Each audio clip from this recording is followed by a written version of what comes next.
Bismillahirrahmanirrahim. Assalamualaikum warahmatullahi wabarakatuh. Alhamdulillahi rabbil alamin. Wabihi nasta'in ala umuri dunya waddin. Salatu wassalamu ala asrafil anbiya'i wal mursalin. Wa ala alihi wa sahbihi ajmain amma ba'du. Baik teman-teman yang dirahmati Allah subhanahu wa ta'ala. Alhamdulillah, puji dan syukurnya kita panjatkan kepada Allah subhanahu wa ta'ala. Salawat dan salamnya senantiasa kita curahkan dan kita sampaikan kepada Nabi Muhammad SAW. Allahumma salli wa sallim wa barik alaih. Baik teman-teman yang dirahmati Allah Subhanahu wa taala, di pertemuan sebelumnya kakak sudah sampaikan seputar akhlak terpuji, terutama sabar dan tobat. Adapun sabar sudah kakak jelaskan di pengertiannya di pertemuan sebelumnya, begitupun dengan tobat.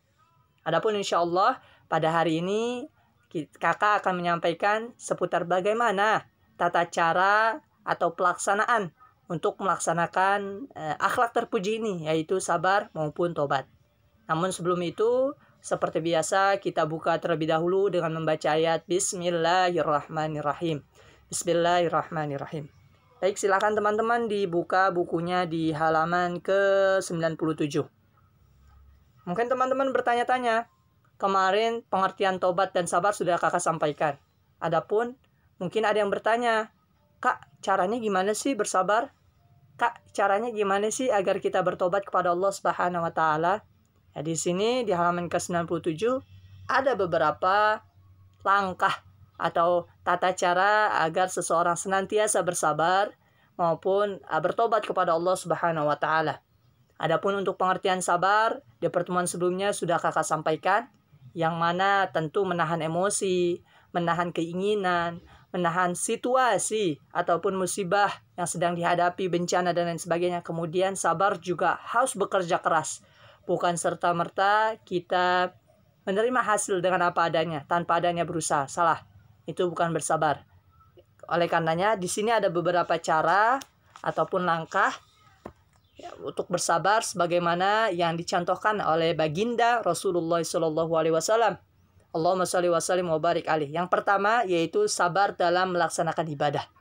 Kita sebagai umat muslim, kita menerima kewajiban dari Allah Subhanahu wa taala untuk melakukan atas apa-apa yang diperintahkan oleh Allah Subhanahu wa taala, terutama yang sifatnya ubudiyah atau ibadah kepada Allah Subhanahu wa taala. Seperti apa, Kak? Seperti sholat, kita harus sabar dalam menjalaninya. Zakat, harus sabar dalam menjalaninya. Kemudian puasa, baik puasa yang wajib maupun yang sunnah. Kemudian qiraatul Quran, membaca Al-Quran. Tentu kita harus bersabar dalam melaksanakannya. Tidak terburu-buru, tidak tergesa-gesa. Seperti itu. Jadi kita harus senantiasa bersabar dan diniatkan dengan benar-benar dan sungguh-sungguh dalam menjalankannya. Seperti itu. Adapun yang kedua, jangan terburu-buru ketika kita membaca Quran, kemudian ketika kita beribadah, sholat pada Allah Subhanahu wa taala, maka di sini kita harus sabar dalam menjalaninya. Rasakan, nikmati, seperti itu. Adapun ikhlas karena Allah Subhanahu wa taala dalam menjalankan ibadah yang kita lakukan. Bukan serta-merta kita melakukan ibadah agar dilihat oleh orang tua atau mungkin dilihat oleh orang-orang di sekitar kita, agar kita dipandang orang baik dan lain sebagainya. Sebaiknya kita hindari, kita jauhi apabila masih terbesit, masih terbenam dalam diri kita dalam melakukan ibadah, kita ingin dilihat atau dipandang orang lain. Sebaiknya dihindari jauh-jauh, kita niatkan alillah atau karena Allah Subhanahu wa taala. Tentu hal ini cukup sulit. Namun ketika kita biasakan, kita latih, insya Allah lama-lama terbiasa teman-teman. Adapun keempat, harus mengetahui ilmunya. Jangan ikut-ikutan yang belum jelas dasarnya. Kita sholat, tentu kita harus belajar terlebih dahulu. Bagaimana doa atau bacaan ketika ruku, bagaimana bacaan ketika kita tidak, kemudian ketika sujud, ketika duduk di antara dua sujud dan lain sebagainya. Kemudian ketika kita melaksanakan zakat, itu tentu perlu dipelajari. Oleh karenanya kalian belajar di sekolah, apalagi yang basicnya madrasah, keagamaan lebih banyak, tentu hal ini mendukung kalian, membantu kalian dalam mengetahui bagaimana tata cara ibadah yang baik. Adapun yang kelima yaitu yakin bahwa Allah Subhanahu wa taala melihat kita walaupun kita tidak melihat Allah, atau ihsan bahasanya. Bahasanya ihsan. Jadi kita beribadah ini semata-mata karena Allah, dan Allah melihat atas apa yang kita lakukan. Walaupun kita nggak melihat Allah, tapi Allah pasti maha melihat. CCTV-nya Allah itu di mana-mana. Allah maha melihat kita melakukan perbuatan yang terlihat manusia atau tidak, Allah maha melihat. Seperti itu. Yang kecil atau yang besar, Allah maha melihat. Adapun yang kedua yaitu sabar ketika mendapatkan musibah. Apalagi dalam kondisi ini ya, banyak musibah karena curah hujan yang cukup tinggi, sehingga banyak terjadi banjir, kemudian tanah longsor, kemudian banjir bandang dan lain sebagainya. Tentu hal ini merupakan musibah. Kak, musibah dari Allah, Kak. Musibah itu kebanyakan betul dari Allah Subhanahu wa taala, namun tidak terlepas dari ulah tangan manusia. Karena manusia juga yang merusak atas apa-apa yang ada di muka bumi ini maupun di lautan. Kita lihat lautan sekarang, jika kalian buka YouTube, lihat lautan yang banyak sampahnya, di mana-mana sampahnya sekarang. Kemudian kita melihat mungkin di lingkungan kita, mungkin masih banyak orang yang membuang sampah di got-got sehingga menyebabkan banjir. Ini merupakan kesalahan dari manusia itu sendiri. Seperti itu, oleh karenanya kita semestinya bersabar. Seperti itu ketika mendapatkan musibah, sabar dengan sepenuh hati. Adapun yang kedua yaitu jangan bersedih dalam waktu berkepanjangan. Kita sedih boleh, namun sewajarnya saja. Jangan berlebihan. Contoh, mungkin ketika orang tua dari salah satu teman kita wafat, kemudian tentu hal ini menyebabkan ia bersedih. Ketika bersedih, betul, bersedihnya sebaiknya sewajarnya saja, tidak berlebihan, tidak dinangisi sampai sebulan penuh. Tidak, itu salah. Kita sewajarnya saja. Ya, sebagaimana tidak terlalu berlebihan, tidak berlebihan, karena yang berlebihan itu tidak baik, tidak bagus. Walaupun tetap berusaha dan semangat, kemudian jangan menghubungkan musibah dengan takhayul. Seringkali ketika ada musibah, ini karena takhayul, atau karena adanya hal-hal gaib dan lain sebagainya. Jangan dihubungkan, karena musibah ini merupakan takdir. Kemudian yakin dengan sepenuh hati bahwa di balik semua musibah pasti ada hikmah. Ini pasti, setiap musibah yang kita hadapi tentu ada hikmah. Seperti halnya COVID yang sedang merajalela di negara-negara dunia ini, tidak terlepas Indonesia. Sehingga di sini hikmah yang dapat kita ambil, kita tetap standby di rumah, tetap di dalam rumah, namun kita dapat melakukan pembelajaran. Ini merupakan hikmah. Dengan adanya COVID ini kita jadi tahu yang namanya Google Form, kita jadi tahu yang namanya belajar online seperti apa, melakukan pembelajaran seperti apa, kemudian dan lain sebagainya. Jadi kita mengenal Zoom dan lain sebagainya. Ini merupakan hikmah yang Allah berikan kepada kita. Mungkin ada teman-teman yang sebelum pandemi itu ketika meminta dibelikan HP itu susah.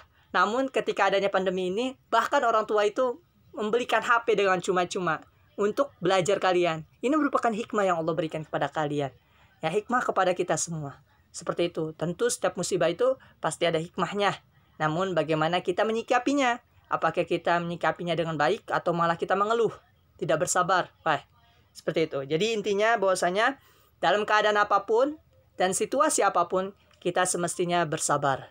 Kita kendalikan diri kita, jangan emosi kita yang kita luapkan. Namun kesabaran kita yang senantiasa kita tanamkan di dalam diri maupun jiwa-jiwa kita. Baik teman-teman yang dirahmati Allah Subhanahu wa taala, adapun di sini tata cara tobat. Tata cara tobat yang sebagaimana diajarkan oleh Rasulullah SAW, bahwasanya bersungguh-sungguh menyesali perbuatan tersebut atas apa-apa yang telah dilakukan. Kemudian berjanji dengan sungguh-sungguh tidak mengulangi perbuatan dosa tersebut. Jadi yang namanya tobat itu tidak melakukan dosa itu kembali. Ketika kita bertobat, stop. Kita tidak melakukan kembali. Seperti itu. Kita berusaha semaksimal mungkin untuk tidak melakukan kembali. Kemudian mendekatkan diri kepada Allah, meningkatkan amal ibadah, kemudian berusaha semaksimal mungkin menjauhkan perbuatan yang dilarang oleh Allah Subhanahu wa taala. Adapun ada anjuran baik bahwasanya ketika kita bertobat, sebaiknya kita dalam keadaan suci, dalam keadaan baik, dalam keadaan sudah berwudu, maupun dalam keadaan kita di sini sebaiknya dalam keadaan setelah sholat sunnah. Setelah sholat sunnah, bahkan dianjurkan itu sepertiga malam atau setelah tahajud. Masya Allah. Ya, di sini kemudian sebaiknya juga diawali dengan sholat taubat. Ya, ketika kita memiliki dosa atau kita sekarang yang memiliki dosa, maka boleh kita melaksanakan sholat taubat 2 rakaat, kemudian setelah itu kita bertobat kepada Allah Subhanahu wa taala atas apa-apa yang telah kita lakukan. Adapun di sini ciri-ciri ya orang yang sabar dan bertobat, mungkin ketika kita melihat orang lain atau mungkin teman kita atau mungkin orang tua kita atau mungkin orang-orang lain di sekitar kita yang memiliki ciri-ciri ini, bisa dipastikan ia termasuk orang-orang yang sabar atau mungkin orang-orang yang sudah bertobat kepada Allah Subhanahu wa taala. Adapun yang pertama yaitu murah senyum. Ya, dan memiliki sifat pemaaf. Ya, ciri-ciri orang yang bersabar. Kemudian lemah lembut dalam berbicara dan pendiriannya tenang. Ketika ada masalah itu tidak gerasa kerusuk, namun tenang dalam dihadapinya ketika menghadapi musibah tersebut. Kemudian tidak bakhil atau tidak pelit, pemberani dan jujur. Kemudian tidak pendendam. Tidak apa-apa dipermasalahkan menjadi sebuah dendam yang berkepanjangan, tidak. Kemudian memiliki semangat yang tinggi dalam hidup, ya, baik dalam keadaan senang maupun dalam keadaan susah. Ya, inilah ciri-ciri orang yang memiliki sifat sabar atau penyabar. Ya, adapun biasanya di sini dalam kehidupan sehari-hari bahwasanya seseorang yang memiliki sifat sabar tentu dia akan terlihat lebih tegar, lebih semangat dalam menjalani hidup. Ya, kemudian bahkan orang yang sabar itu insya Allah adalah orang-orang yang perkasa. Perkasa di sini yaitu tegas dalam menjalani hidup, tegar, kuat dalam menjalani hidup, bahkan semangat dalam menjalani hidup. Dan Nabi Muhammad SAW pernah pernah bersabda bahwasanya orang yang kuat itu bukan dia yang menang dalam pertarungan gulat dan lain sebagainya.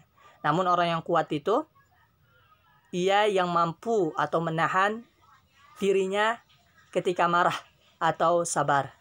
Jadi kesabaran seseorang itu sangat mulia, sangat tinggi nilainya, seperti itu. Adapun ciri-ciri orang yang bertobat di sini bahwasanya ia akan merasa tentram, orangnya tidak gelisah, orangnya akan bahagia karena dia tahu bahwasanya atas apa-apa yang ia lakukan semuanya atas kehendak Allah Subhanahu wa taala.